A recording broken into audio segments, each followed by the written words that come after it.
노인의 특성 중 신체적 특성으로 옳은 것은 1번 면역 능력의 증가, 2번 잔존 능력 증가, 3번 가역적 진행, 4번 회복 능력 저하, 5번 피하 지방 증가.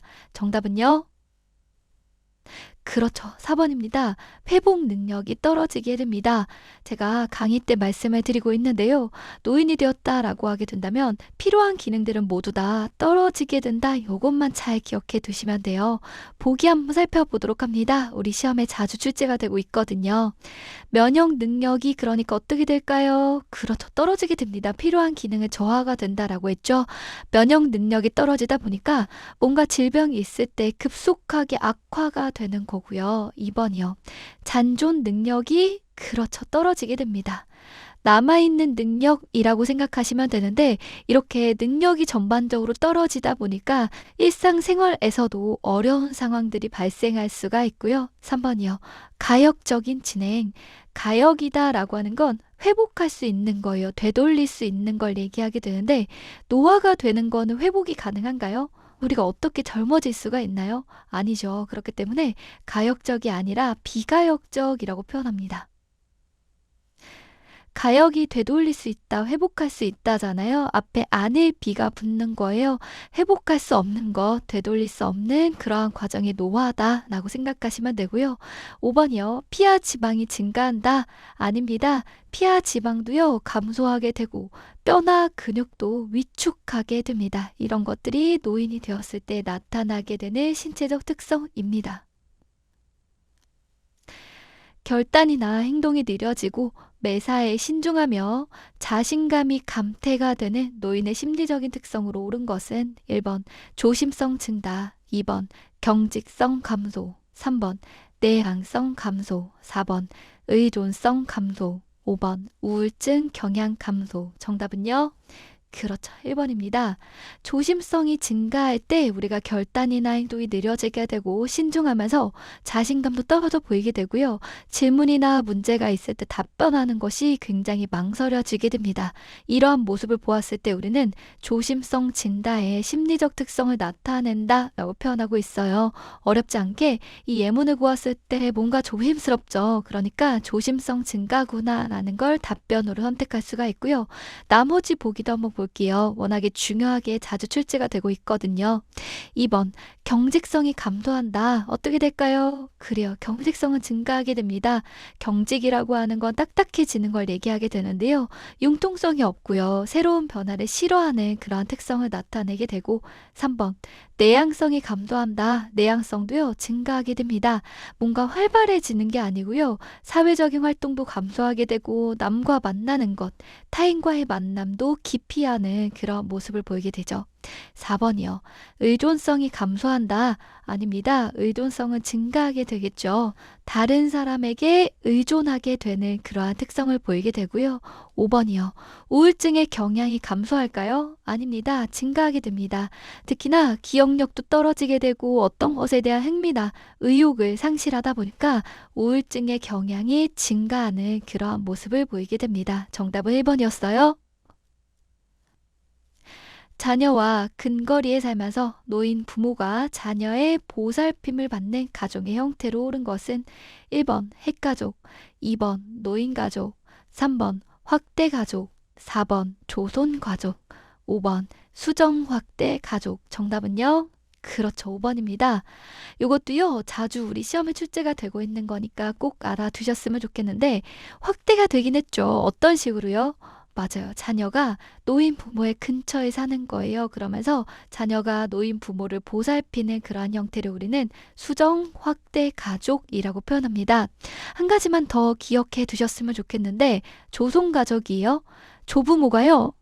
손자녀의 양육을 도맡는 겁니다. 예를 들면 부모가 이혼을 하거나 혹은 가출을 했을 수도 있고요. 경제적인 이혼 등이 있을 수 있죠. 이렇게 부모가 키우지 못하는 상황일 때 조부모가 손자녀의 양육을 도맡는 가족의 형태를 우리는 조손가족이라고 표현합니다. 노인 부양 문제의 해결 방안으로 옳은 것은 1번 사적 부양보다 공적 부양이 중요하다. 2번 노인 복지 서비스를 줄인다. 3번 노인의 개인적 대처도 필요하다. 4번 노인 복지 정책을 축소한다. 5번 세대 간 갈등은 영향을 미치지 않는다. 정답은요? 그렇죠. 3번입니다. 노인 부양 문제가 있을 때 노인의 개인적인 대처도 필요하겠죠. 예를 들면 연금이나 보험과 같은 것들을 통해서 스스로에 대한 대처도 필요하다. 나머지 보기도 한번 보겠습니다. 1번 사적 부양보다 공적 부양이 중요하다라고 나와 있는데 어떤 것보다 뭐가 더 중요하다라고 할 수는 없고요. 두 가지 모두 다 필요한 겁니다. 그렇기 때문에 요거는 적절하지 않은 내용이 될 건데 사적 부양이다라고 하는 건요. 노인 본인이 보살피거나 노인 가족이 보살피는 부양의 형태를 얘기하게 되고 공적인 부양이다라고 하는 건요. 국가나 사회가 노인의 생활을 지원하는 거예요. 노인을 부양하는 것이라고 생각하시면 됩니다. 이것 두 개 다 모두 필요하다. 2번 노인 복지 서비스를 줄인다. 맞아요? 아닙니다. 줄이면 안 되고요. 더 다양하게 노인 복지 그런 서비스 프로그램을 제공하는 게 필요하고요. 4번이요. 노인 복지 정책을 축소한다. 아닙니다. 강화해야겠죠. 노인의 수가 증가하고 있습니다. 그에 맞는 복지 서비스라던가 아니면 복지 정책이 필요하게 될 거고요. 5번이요. 세대 간 갈등은 영향을 미치지 않는다. 아닙니다. 세대 간의 갈등이 있다면 그런 것들을 조절하는 게 굉장히 중요하죠. 그 이유는 뭐예요? 그렇죠. 젊은 세대가 부모 세대를 부양하게 됩니다. 사회적 부양을 하게 돼요. 국민연금도 하게 되고요. 노인장기 요양 제도를 통해서도 그렇게 보조를 하게 될 겁니다. 그러다 보니까 젊은 세대와 그다음 노인 세대에 대한 부모 세대에 대한 갈등이 있는 건 좋지가 않고 이런 것들은 조절하는 게 필요한 거고 더불어서 젊은 세대가 부모 세대에 대해서 사회적 부양하는 것에 대한 긍정적인 인식을 할 수 있도록 해주는 게 필요하게 되겠죠. 복지연구 급여가 포함된 서비스로 오른 것은 1번 방문 요양, 2번 주 야간 보호, 3번 단기 보호, 4번 방문 목욕, 5번 그 밖의 서비스. 정답은요? 그렇죠. 5번입니다. 복지 용구에 대한 내용은요, 그 밖의 서비스에 포함이 되어 있습니다. 복지 용구를 제공하거나 대여하는 서비스는 그 밖의 서비스에 포함되어 있습니다. 나머지도 살짝 살펴볼게요. 방문 요양은 말 그대로 방문해서 제공하게 되는 서비스가 될 거고요. 주 야간 보호는 뭔가요? 그렇죠. 주간 또는 야간 동안에 보호시설에 입소시킨 다음에 각종 필요한 서비스를 제공하는 겁니다. 3번의 단기 보호는요. 그렇죠. 단기간 동안에 입소해서요. 서비스를 제공받는 걸 얘기하게 되고요. 방문 목욕은 말 그대로 방문해서 목욕을 제공하는 것을 의미하게 되는 것이죠. 다른 것들이 이름만 보더라도 알 수가 있으니까요. 복지 용구라고 하는 게 어디에 포함이 된다고요? 그 밖의 서비스에 해당이 되는 것, 요것만 제대로 암기해 주시면 되겠습니다. 장기 요양급여 대상자에 해당하는 경우는 1번 병원에 입원한 80세 대상자, 2번 뇌졸중으로 거동이 불편한 55세 대상자, 3번 귀가 약간 들리지 않는 90세 대상자, 4번 당뇨병이 있으나 일상생활이 가능한 70세 대상자, 5번 관절염이 있으나 일상생활이 가능한 80세 대상자. 정답은요? 그렇죠. 2번입니다. 뇌졸중을 갖고 있으면서 거동이 불편하대요. 연령은 55세라고 하는데 우리가 장기 요양급여 대상자의 기준을 보게 되면 보통은 65세 이상입니다. 하지만 65세 이상이 아니더라도 65세 미만이더라도 노인성의 질병을 가지고 거동이 불편하거나 혹은 일상생활을 수행하기 어렵다라고 인정된다면 그럴 때는 대상자가 될 수가 있습니다. 지금 보게 되면 연령은 낮지만 뇌졸중이라고 하는 노인성의 질병을 가졌죠. 그러면서 거동이 불편하다라고 했기 때문에 이 조건들로는 장기 요양급여 대상자로 선정될 수가 있습니다. 그러면 노인성 질병은 어떤 거 얘기하는 걸까요? 그렇죠. 치매, 뇌졸중, 파킨슨병, 알츠하이머병 이와 같은 것들이 있을 때는요. 65세 이상이 아니더라도 그러한 질환이 있고 거동이 불편하거나 아니면 일상생활을 수행하기가 어려운 상태다라고 하게 된다면 그럴 때에는 대상자가 될 수 있습니다. 나머지 보기를 보게 되면 원래는요. 65세 이상이면서요. 거동이 불편하거나 일상생활을 수행하기 어려워야지 대상자가 되는 건데 1번을 보게 되면 거동이 불편하거나 일상생활을 수행하기 어렵다는 내용이 없죠. 그러니까 해당이 되지 않고요. 이것도 마찬가지입니다. 귀가 약간 들리지 않는다고 해서 거동이 불편하거나 일상생활을 수행하기 어려운 상태가 아니기 때문에 이것도 해당이 되지 않고요. 일상생활 가능하다고 했으니까 해당되지 않고요. 일상생활 가능하다고 했으니까 해당되지 않습니다. 정리하고 넘어가도록 할게요.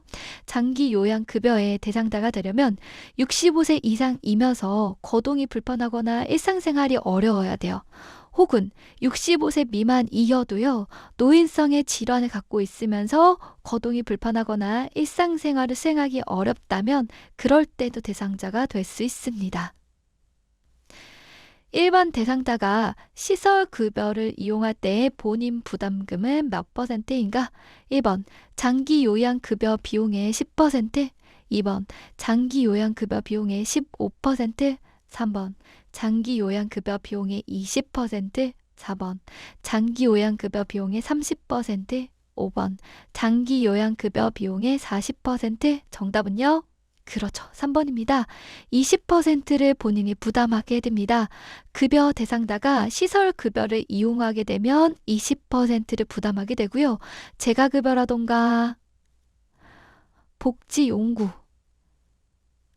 이런 것들이 이용하게 되면 이때는 15%를 본인이 부담하게 됩니다. 다시 한번 암기하고 지나가도록 할게요.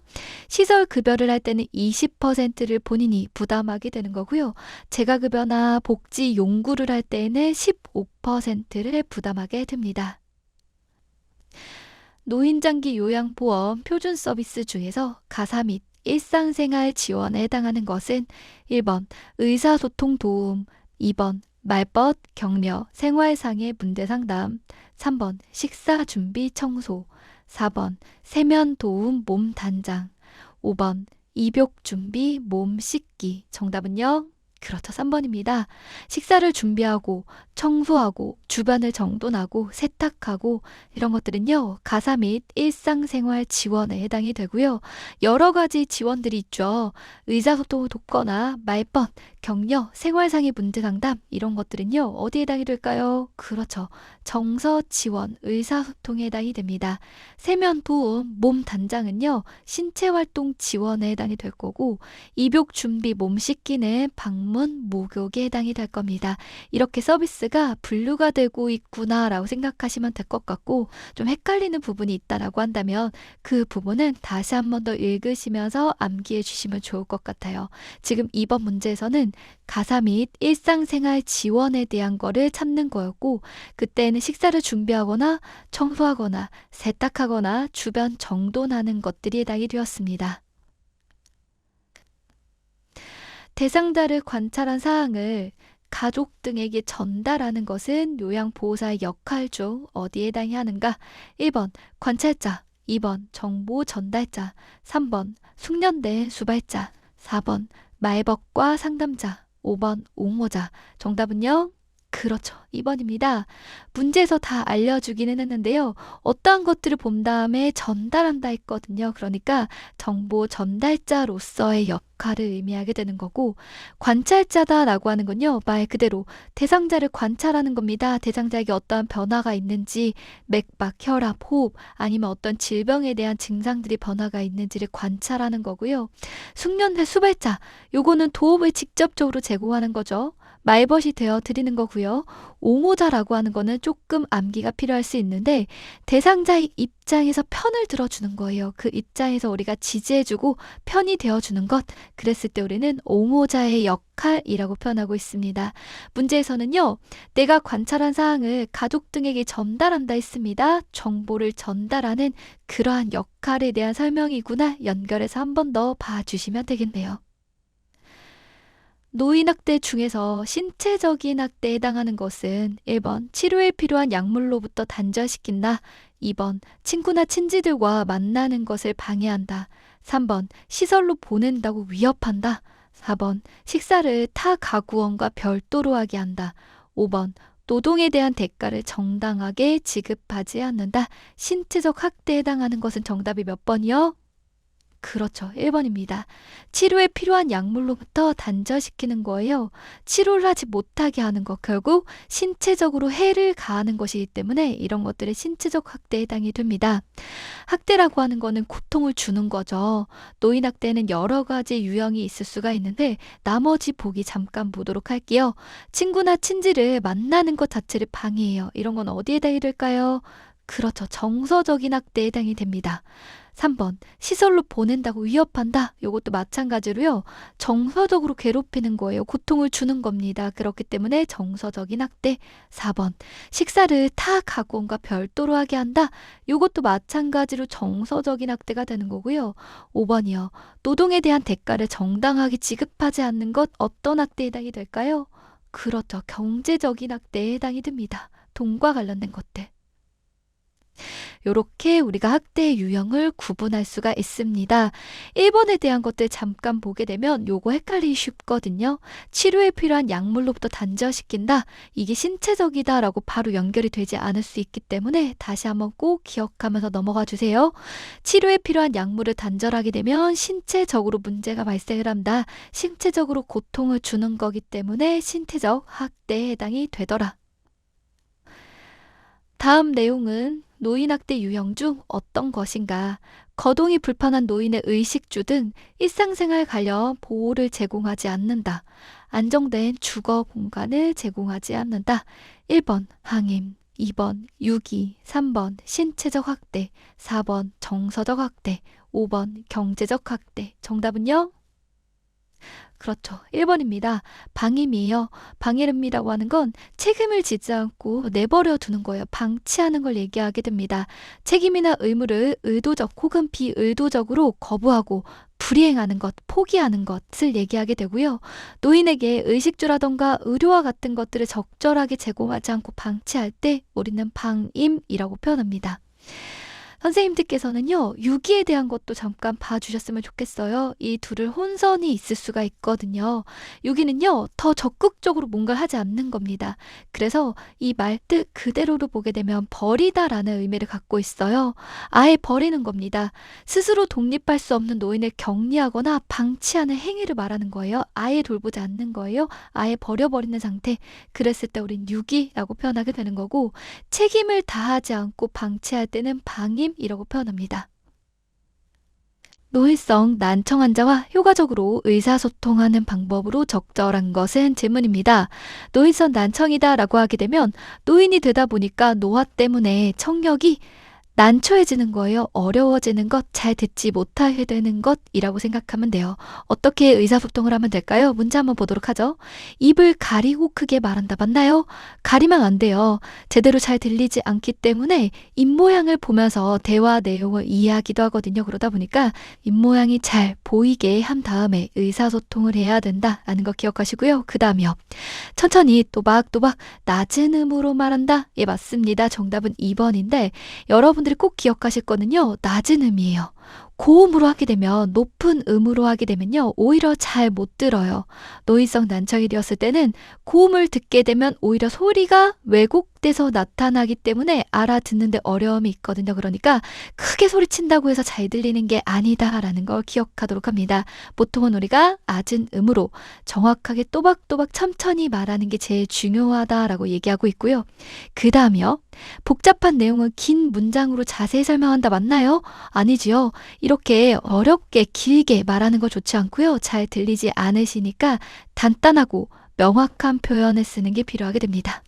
4번이요. 의사소통할 때에는 눈짓이나 몸짓을 사용하지 않는다? 아닙니다. 굉장히 중요하게 돼요. 대화 내용을 소리로만 잘 전달받을 수가 없다 보니까 얼굴 표정이라던가 눈짓이나 몸짓과 같은 것들을 같이 해주시게 되면 대상자분들이 훨씬 더 잘 알아들을 수 있다라고 생각하시면 돼요. 그러다 보니까 우리가 대화할 때는요.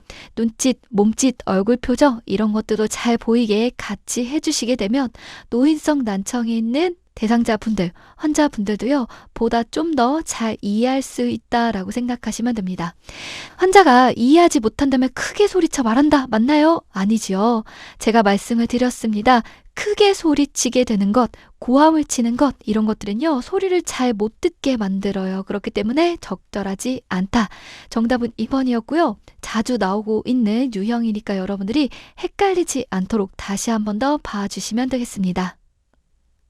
대상자에게 안약을 투여하는 방법으로 옳은 것은 살펴보도록 하겠습니다. 여러 가지 주의사항들이 있게 되는데요. 1번이요. 5에서 10cm 높이에서 안약 용액을 점안한다. 맞을까요? 아니에요. 너무 높습니다. 보통은요, 1에서 2 정도 높이에서 안약 용액을 점안하도록 합니다. 점안이다 라고 하는 건 점자가 한자로 떨어뜨리다 라는 의미를 갖고 있어요. 눈에다가 떨어뜨리는 것이라고 생각하시면 됩니다. 그래서 우리는 안약 용액을 점안한다 라고 표현을 하게 되는 거고, 어느 정도 높이에서 안약을 넣어야 된다고요? 그쵸. 1에서 2cm 정도 높이에서 너무 높게 하지 않는다. 그 다음이요. 윗 눈꺼풀의 중앙에 맞을까요? 아닙니다. 위에가 아니고요. 그렇죠. 아래쪽의 눈꺼풀의 중앙에 안약 용액을 점안하는 게 필요하게 됩니다. 눈이 이렇게 있죠. 그러면 이 아래쪽 부분을 살짝 잡아당겨요. 그러면 공간이 생길 건데 그 중앙에다가 안약 용액을 점안하는 게 필요하게 됩니다. 안약을 넣은 다음에 비로간을 가볍게 눌러준다? 예, 맞습니다. 정답은 3번이에요. 비로간을 가볍게 눌러주는 게 필요하게 되는데 밑줄하고 별표까지 적어보도록 할게요. 아마도 여러분들이 비로간이라는 용어가 많이들 생소하실 겁니다. 우리 몸에는요, 비로간이 있어요.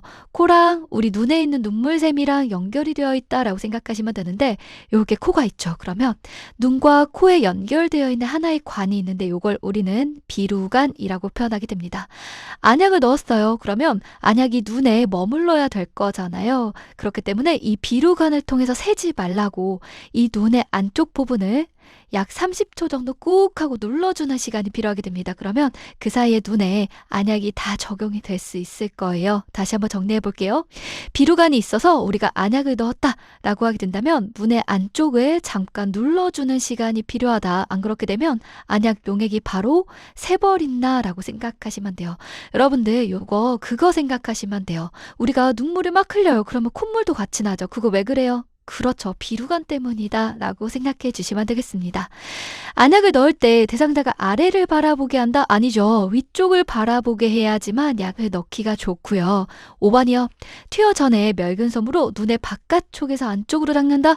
눈을 닦을 때는요. 안쪽에서 바깥쪽으로 닦아줘야 됩니다. 안쪽에서 바깥쪽의 방향으로 닦아야 된다? 헷갈리지 않도록 합니다. 정답은 3번이었고 비루간 용어 꼭 기억하도록 할게요. 재가 대상자를 위해 요양보호사가 대신 수행할 수 있는 업무로 옳은 것은? 이라는 질문이에요. 여러분들 재가 대상자다라고 한다면 집에 계시는 어르신들이 얘기하게 될 텐데 우리가 대신 수행하게 되는 업무 어떤 것들에 한해서 하게 되는 건가요? 그렇죠. 대상자와 직접적으로 연결되어 있는 그러한 서비스만을 원칙으로 한다. 대상자에게 영향을 주게 되는 직접적으로 관련이 있는 것들만 우리가 대신 수행할 수가 있더라라고 생각하시면 됩니다. 그러면 여러 가지의 보기들이 있는데 한번 살펴보도록 할게요. 텃밭을 가꾸는 것, 은행에 방문하는 것, 반려동물을 돌보는 일, 제사 음식을 준비하는 일, 거실 요리를 닦는 일, 등등이 있는데요. 이 중에서 직접적으로 대상자에게 연결되어 있는 서비스 어떤 것들이 있을까요? 그렇죠. 정답은 2번이 됩니다. 은행에 방문하는 것들은 대상자의 생활과 직접적으로 연결이 되어 있죠. 그러다 보니까 우리가 대신 수행할 수 있는 업무가 될 겁니다. 또 다른 거 어떤 것들이 있을까요? 그렇죠. 병원에 같이 가는 것, 이런 것들도 해당이 될 거고요. 함께 산책하는 것, 이런 것들도 대상자에게 직접적으로 연결된 서비스이기 때문에 우리의 업무가 될 수가 있을 겁니다. 다만 그렇지 않은 것들은 우리가 대신 수행할 필요가 없는 거예요. 수행할 수 있는 업무에 해당이 되지 않습니다. 보기를 보니까 텃밭을 가꾸는 것, 반려동물 보는 것, 제사 음식을 준비하는 것, 거실 요리를 닦는 것, 이런 것들은요. 대상자에게 직접적으로 연결되는 서비스가 아니죠. 그렇기 때문에 우리가 할 수 있는 업무가 아니다 라고 생각해 주시면 됩니다. 여러 가지가 있다 보니까 여러분들이 어떻게 외워야 되나 라고 해서 많이 조금 막막하실 수가 있을 텐데 그럴 필요가 없습니다. 여기서의 중요한 포인트는 대상자에게 연결이 되는 거야. 대상자의 건강, 생활 이런 것들과 연결된 서비스에 해당이 되나? 요것만 생각해 보시면 돼요. 그랬을 때 그런 것들과 직접적으로 연결이 된다 라고 한다면 우리가 대신 수행할 수 있는 업무에 해당이 되겠지만, 그렇지 않다 라고 하게 된다면 그것은 우리의 업무에 해당하지 않게 됩니다. 한 가지 예를 더 들어보도록 할게요. 어르신을 위해서 우리가 식사를 준비합니다. 그렇게 되면 요거는 어르신에게 직접적으로 제공하게 되는 서비스가 되다 보니까 당연히 필요한 업무가 될 수가 있겠죠. 근데 손주에게 줄 음식을 좀 만들어 달라 라고 한다면 이건 어떨까요? 그렇죠. 대상자에게 직접적으로 연결된 것이 아니니까 우리의 업무가 될 수 없다라고 생각하시면 됩니다. 정답은 2번이었습니다. 탈수로 인해 나타날 수 있는 증상으로 옳은 것은? 이라는 질문입니다. 탈수라고 하는 건요, 우리 몸에 불이 빠진 상태, 체액이 없는 상태라고 생각하시면 돼요. 우리 몸에 물이 부족하게 되면 어떤 증상이 나타날 수 있을까요? 정답은 그렇죠. 5번이 됩니다. 우리 몸에 물이 없다 보니까 피부가 건조하게 될 거고요. 입도 바짝바짝 마를 수가 있는 것이죠. 우리가 쉽게 풀 수 있는 문제였는데 나머지 보기도 한번 살펴보도록 할게요.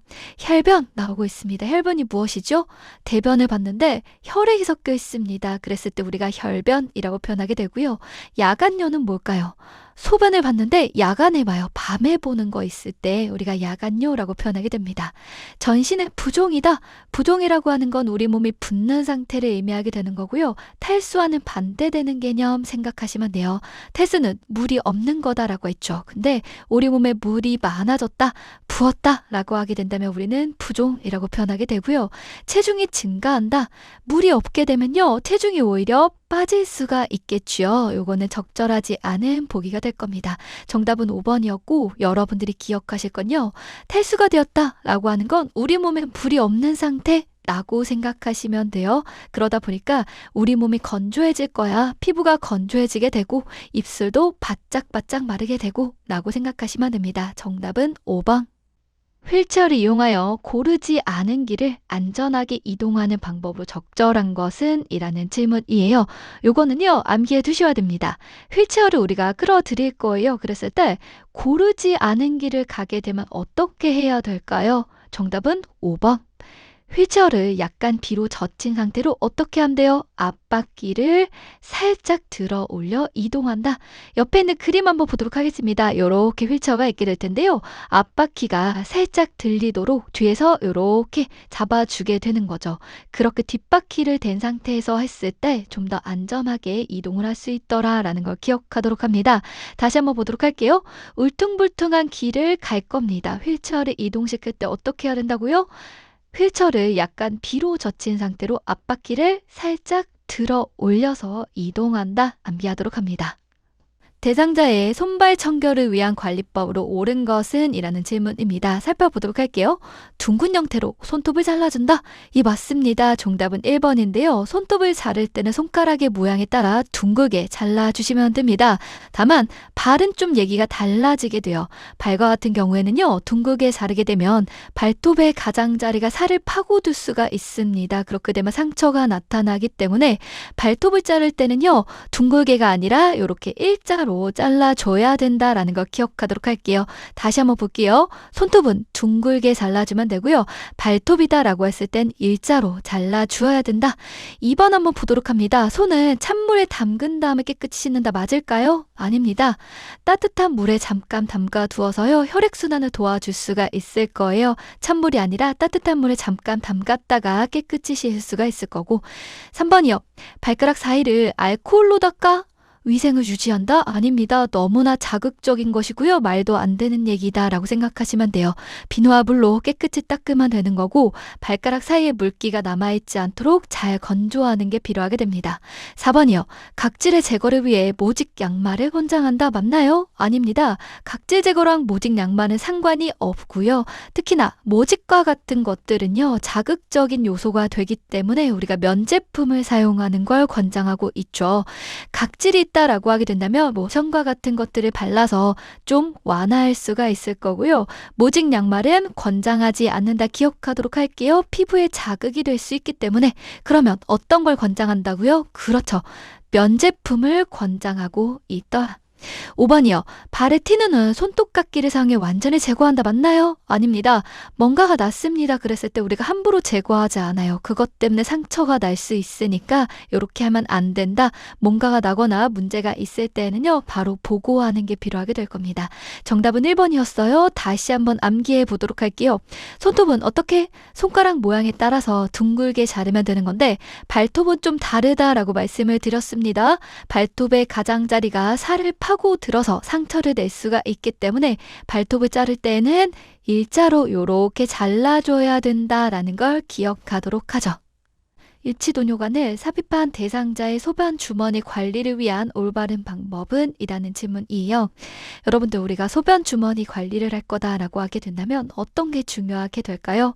맞아요. 소변이 묻는 거다 보니까 깨끗하게 감염이 되지 않도록 주의하는 게 필요하게 됩니다. 소변 주머니라고 하는 건 아래에 있는 그림 먼저 보도록 할게요. 여기에 나와 있죠. 요렇게요. 위쪽에는 줄이 있을 거고요. 요거는 대상자와 연결이 되어 있습니다. 소변 줄이 있는 거다라고 생각하시면 되고 소변이 대상자로부터 또로로로 내려오게 될 거고요. 이 주머니에 모이게 될 거고 우리는 2~3시간마다 소변량이나 색깔을 확인해서 배출구를 통해서 비워주는 업무를 하게 될 겁니다. 자, 그러면 우리의 업무에 대해서 이해가 되셨을 텐데요. 문제 한번 보도록 할게요. 1번이요. 소변 주머니는 매일 새 것으로 교체한다. 맞을까요? 아닙니다. 교체하는 것은 우리의 업무가 아닙니다. 그렇기 때문에 요거는 틀린 게 될 거고요. 더군다나 소변 주머니다라고 하는 건요. 특별히 이유가 있지 않는 한 혹은 정해진 주기가 있지 않는 한 교체하지는 않습니다. 여기서 여러분들이 꼭 기억하실 건 교체하는 건 우리의 업무가 아니다라는 것 알아주시고요. 그 다음 볼게요. 도뇨관과 소변 주머니를 분리한 다음에 소변을 버린다? 아닙니다. 우리가 소변을 버리는 방법은요. 5번 한번 보도록 할게요. 소변을 비우고요. 배출구를 잠급니다. 알코올 솜으로 닦아준 다음에 제자리에 꽂아주는 게 필요할 거예요. 요거는 여러분들이 꼭 기억해 두셔야 되는 건데요. 그림 다시 한번 보도록 할게요. 이쪽 배출구를 통해서 소변을 비우게 될 거고요. 그런 다음에 중요한 업무가 있습니다. 뭐래요? 맞아요. 이 부분에 소변이 묻어 있을 거니까요. 알코올 솜으로 꼭 닦아 주어야 됩니다. 요거를 꼭 기억해 두세요. 별표까지 쳐보도록 하죠. 배출구를 잠가주는 것도 당연히 필요하게 될 거고요. 그 다음 감염이 되지 않도록 알코올 솜으로 닦아준 다음에 이 옆에 보게 되면 이렇게 뭔가를 꽂는 부분이 있습니다. 여기다 꽂아주면 되는 거예요. 다시 한번 정리해 볼게요. 소변 주머니를 관리할 거다라고 하게 된다면 중요한 업무는 뭐다? 그렇죠. 2~3시간마다 소변량과 색깔을 확인하게 될 거고요. 소변을 비워주게 될 겁니다. 비울 때의 방법에 대한 것 여러분들이 꼭 기억을 해 주셔야 되는데 이쪽을 통해 소변을 비웠습니다. 꼭 잠가줘야겠죠. 잠그는 거 까먹으면 안 돼요. 그 다음 이쪽에 소변이 묻어 있을 거니까 알코올 솜으로 닦아줘야 된다. 그 다음 제자리에 꽂아주면 된다. 요 3가지는 꼭 기억하도록 합니다. 배출구, 잠그기, 간혹 가다가 까먹을 수 있으니까요. 절대 까먹지 않도록 주의해야 됩니다. 그 다음 알코올 솜으로 닦는 것, 그 다음 제자리에 꽂아주는 것, 요 3가지 단계는 꼭 기억하도록 합니다. 정답은 5번이에요. 쓰러진 대상자에게 심폐소생술을 시행할 때 가슴 압박의 속도로 적절한 것은 요거는요. 밑줄까지 그리고 별표까지 해두시면서 기억을 꼭 해주셔야 됩니다. 심폐소생술은 사람을 살릴 수 있는 아주 중요한 행동이 되는 거기 때문에 여러분들이 이 정도는 꼭 기억을 해주셔야 됩니다. 쓰러진 대상자가 있습니다. 그러면 우리는 즉시 가슴 압박을 시행할 수가 있을 건데요. 가슴 압박은 어떠한 속도로 해야 되죠, 여러분들? 맞아요. 정답은 3번입니다. 1분 동안에요. 100에서 120회의 속도로 가슴을 압박해야 된다. 꼭 기억하도록 합니다. 별표 한번 더 쳐볼게요. 그리고 암기까지 해보도록 할게요. 가슴 압박의 속도 어떻게 된다고요? 그렇죠. 1분 동안에 100에서 120회가 되는 거고 왜 이렇게 될까라고 고민하진 않으셔도 돼요. 많은 연구를 했는데 이 정도 속도로 했을 때 가장 효과적이다라고 결론이 났기 때문에 이 속도가 정해진 겁니다. 여러분들은요. 이 속도를 꼭 기억해 두셔야 됩니다. 다시 한번 암기해 볼까요? 심폐소생술 할 때 가슴 압박을 시행하게 될 텐데 이때의 속도는 어떻게 한다고요? 분당 1분 동안에 100에서 120회를 가슴 압박해야 된다. 정답은 3번입니다. 지팡이를 사용하는 오른쪽의 편마비 대상자가 계단을 올라갈 때 순서로 옳은 것은, 요거는요 여러분들이 꼭 기억을 해 두셔야 됩니다. 대상자를 돌보실 때 지팡이를 사용할 수가 있을 거예요. 그럴 때 우리가 어떻게 도와야 되는가 알고 계셔야 되는 것 별표까지 쳐놓도록 하겠습니다. 약간은 헷갈릴 수 있거든요. 그래서 제가 헷갈리지 않도록 말씀을 드릴 거니까 꼭 암기해 두도록 할게요. 지팡이를 갖고 있는 오른쪽의 편마비 대상자다라고 했습니다. 이 말은요, 오른쪽 한쪽에 마비가 있는 거예요. 그러면 우리가 지팡이를 잡을 때 지팡이는 오른쪽으로 잡을까요? 왼쪽으로 잡을까요? 그렇죠. 한쪽에 마비가 있는데 오른쪽에 마비가 있으니까 잡을 때에는 건강한 쪽으로 지팡이를 잡아야겠죠. 그러니까 지팡이는 아마 왼쪽으로 잡게 될 겁니다. 요거까지 이해가 되셨을 거다 생각이 드는데요. 계단을 올라갈 거예요, 여러분들. 계단을 올라갈 때는요, 항상 지팡이가 먼저 가게 됩니다. 내려갈 때도 마찬가지예요. 지팡이를 갖고 있는 대상자다 라고 하게 된다면 지팡이를 먼저 올려주고 내려줘야 된다라는 걸 기억해 두시고요. 계단을 올라갈 때요, 그럴 때는요, 어떤 발이 먼저 갈까요? 오른쪽이 갈까요? 왼쪽이 갈까요? 그렇죠. 왼쪽이 가게 됩니다. 이 말이 뭐냐면 건강한 쪽이 가는 거예요. 다시 한번 남기해 보도록 할게요. 지팡이를 갖고 있는 대상자가 있다. 한쪽에 마비가 있다. 라고 했을 때 지팡이를 먼저 계단에 올려주는 거고요. 그 다음 발은 뭐라고요? 건강한 쪽 발이, 건강한 쪽 다리가 먼저 가서 끌어줘야 되거든요. 요거를 꼭 기억하도록 하겠습니다. 지팡이, 그 다음에 건강한 쪽 지건, 계단을 올라갈 때는 지건의 순서로 하게 되는 거고요. 계단을 내려갈 때도 같이 암기해 주셔야 되는 건데 요거는요 너무 쉬워요. 이거의 반대야 라고만 생각하시면 됩니다. 계단을 올라갈 때 지건이었죠. 지팡이 다음에 건강한 쪽이 올라가게 되었는데 내려갈 때는 반대이기 때문에요. 지팡이 다음에 불편한 쪽이 먼저 가게 되는 겁니다. 그래서 내려갈 때까지 암기하게 되면 헷갈릴 수가 있으니까 요거는 반대야 라고만 기억해 두시면 될 것 같고, 계단을 올라갈 때 순서를 정확하게 암기하도록 할게요. 어떻게 한다고요? 지건. 그 다음 마지막에 불편한 쪽이 가게 될 겁니다. 지금의 문제에서는 오른쪽이 불편하다고 했으니까요. 오른쪽이 되겠죠. 다시 한번 정리해 보도록 합니다. 편마비 환자가 있고요. 지팡이를 갖고 있습니다. 계단을 오를 거다라고 했을 때 우리는 지건의 순서로 가게 된다라는 것이죠. 지건. 그러면 우리 보기 한번 보도록 할까요? 정답은 몇 번이 될까요? 그렇죠. 2번이 됩니다. 지금 오른쪽에 마비가 있다 그랬죠. 그럼 건강한 쪽이 왼쪽이 될 거니까 지팡이 왼발, 마지막에 오른발 순서로 가게 될 겁니다. 여러분들 만약에 계단을 내려가는 거다라고 생각하면 어떻게 돼요? 반대라고 있죠. 지팡이는 원래 항상 먼저 이동을 하게 되는 거예요. 이 녀석 두 개만 반대로 바꿔주시면 됩니다. 계단을 내려갈 거다라고 하게 된다면 불편한 쪽을 먼저 내려줘야 되는 거니까 이 환자는 오른쪽이었죠. 그래서 오른쪽, 그 다음 왼쪽으로 가게 될 겁니다. 다시 한번 계단을 오를 때만 정확하게 암기하도록 할게요. 오를 때는 어떻게 한다고요? 지팡이 다음에 건강한 쪽이 먼저 올라가고 마지막에 불편한 쪽 지건의 순서로 가더라. 저작 및 연하곤란 대상자의 식사시 주의사항으로 옳은 것은, 저작이라고 하는 거는 씹는 거를 얘기하게 되고요. 연하곤란이다. 곤란이 있는 건데 연하가 잘 안 되는 거예요. 연하라고 하는 건 삼키는 걸 얘기하거든요. 결국 삼키는 게 잘 되지 않는 대상자다. 씹는 것도 잘 못한다 라고 생각하시면 됩니다. 그럼 여러분들 이런 대상자분들은요 어떤 위험이 있을 수 있을까요? 그쵸. 음식을 제대로 씹거나 삼키는 걸 잘 못하다 보니까 살에 걸리기가 쉬워요. 그래서 주의하는 것들이 필요하게 되는데요. 문제 한번 풀어보도록 할게요. 빠르게 식사한다 맞나요? 아니죠. 빠르게 먹게 되면 안 그래도 씹거나 삼키는 게 힘드는데 더 살해가 잘 걸릴 수 있을 거고요. 불편함이 생기게 될 겁니다. 천천히 조금씩 식사를 하는 게 필요하게 될 거고요. 그 다음이요. 떡류는 자르지 말고 바로 먹는다? 아닙니다. 떡과 같은 것들은요. 특히나 잘 막힐 수가 있어요. 제대로 씹어 먹지 않게 되면요. 들러붙을 수가 있죠. 그러니까 잘게 잘라주는 게 필요하게 될 거고요. 잘 씹어서 충분히 씹은 다음에 삼키는 게 필요하게 될 겁니다. 식사 후에 바로 누워서 앉아서 취한다? 여러분들 바로 눕게 되면 제대로 소화를 시키기가 어렵습니다. 잘 넘어가지가 않죠. 그러니까 식사 후에는 그래도 20-30분 정도는 앉아있도록 하는 게 필요하게 될 거고요. 밥을 국 또는 물에 말아 먹지 않는다? 정답은 4번이 됩니다. 요거 우리가 기억해 보도록 할게요.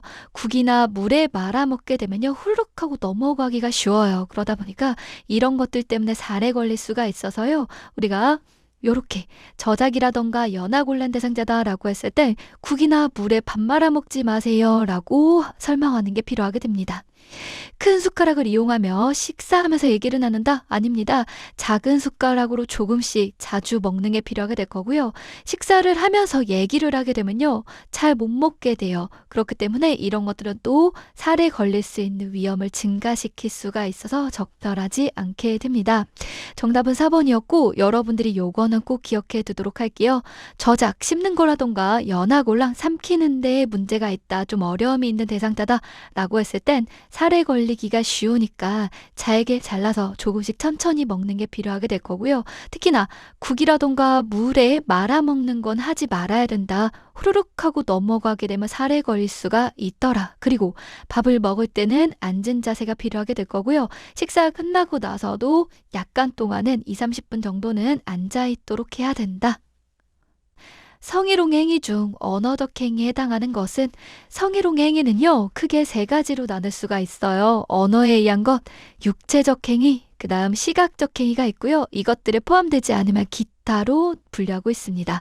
여러분들이 기억하실 건 언어적인 게 뭔지, 육체적인 게 뭔지, 시각적인 게 뭔지를 구분할 수 있어야 되는 거예요. 성희롱 행위는 여러 가지가 있는데 이 3가지로 크게 구분할 수가 있고 각각의 어떤 것들이 해당되는지 우리 시험에 나오고 있기 때문에 기억하는 게 필요하게 됩니다. 어렵지 않거든요. 한번 보도록 할게요. 1번이요. 포옹 등의 신체에 접촉하는 거, 요거는 이 3가지 중에 어디에 해당이 될까요? 그렇죠.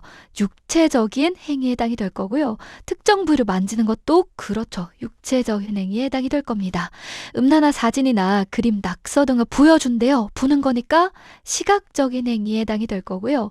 팩스나 컴퓨터 등을 이용해 음란한 편지, 그림을 보낸답니다. 보낸 걸 우리가 보게 되는 거죠. 그러니까 이것도 시각적인 행위에 해당이 될 거고요. 5번이요. 음란한 농담이나 음탕하고 상스러운 이야기를 한답니다. 요거는요, 말과 관련된 거니까 언어적인 행위가 될 거지요. 정답은 5번. 어렵지 않게 우리가 문제를 풀 수 있습니다. 요양보호사의 평등권에 대한 설명으로 옳은 것은 요양보호사로 근무를 하게 되었을 때 우리가 기본적인 권리를 보장받아야 되는데요. 그 중에 하나가 평등권이 됩니다. 이름 그대로 평등할 권리라고 생각하시면 돼요. 그러니까 정답 몇 번? 1번이 되겠죠. 차별받지 않아야 한다. 여러 가지 요소들이 있게 될 텐데요. 이런 것들 모두 다 우리는 차별받지 않아야 될 평등권을 갖고 있습니다. 이 아래에 있는 것들도 기본적인 권리에 해당이 되는데요. 우리가 요양보호사의 기본적인 권리다, 우리가 보장받아야 되는 권리들이 있다라고 할 때 평등권, 그리고 노동과 관련된 권리, 그리고 자유권이라고 얘기하고 있거든요. 잠깐 살펴보도록 하면 노동과 관련해서 의견을 자유롭게 표현할 수 있는 권리 어디에 해당이 될까요? 그쵸. 노동과 관련된 권리에 해당이 될 거고요. 노동을 할 때 휴식이나 여가를 누려야 된다. 이것도 노동과 관련된 권리가 될 겁니다. 의견과 표현의 자유를 누리고 있다. 자유가 들어왔죠. 그쵸? 자유권에 대한 얘기가 될 거고요. 사상이나 양심, 종교의 자유를 누릴 수 있다. 그렇죠. 자유권에 대한 얘기가 나오고 있습니다. 여기 있는 것들을 쭉 한번 읽어보시면 되는 건데 여러분들이 꼭 기억하실 건 뭐냐? 요양보호사의 평등권과 관련된 것들은요, 자주 출제가 되고 있는 거니까 어떤 건지 헷갈리지 않도록 할게요. 어떤 거래요? 평등한 것, 차별받지 않는 것, 요거를 연결해서 암기해 두시면 되겠습니다. 배우자 사별에 대한 적응 단계 중 1단계에 해당하는 것은 질문입니다. 여러분들 사별을 하게 되었다라고 하게 된다면 점차 적응을 하게 될 텐데요. 단계가 있습니다. 첫 번째 단계는 꼭 기억하도록 할게요. 별표까지. 어떤 단계가 이루어지게 될까요? 첫 번째, 그렇죠. 상실감이에요. 배우자를 사별하면서 잃게 되었구나. 상실감을 처음에 겪게 되는 거고요. 2단계로 넘어가게 되면 그때는 받아들이게 됩니다. 배우자 없는 생활을 받아들이게 되는 것. 3단계가 되었을 때는요, 개척하게 돼요. 혼자 사는 삶을 적극적으로 개척하게 되더라. 특히나 1단계에 대한 것들은 자주 시험에 출제가 되고 있으니까 꼭 기억하도록 하겠습니다. 뭐라고요? 1단계는 상실감. 사별을 하게 되었다 라고 했을 때 적응하는 단계 중 1단계는 상실감. 다음 설명이 의미하는 것은 아래에 있는 설명 한번 보도록 할게요. 자녀가 독립을 해서 집을 떠나게 됩니다. 그랬더니만 부모가 경험하게 되는 슬픔이라던가 외로움, 상실감을 의미하는 것. 여러분들, 자녀가 있다가 독립을 하면서 나의 곁을 떠나게 됩니다. 집을 떠나게 돼요. 그랬을 때 우리는 뭐라고 표현을 하게 되냐?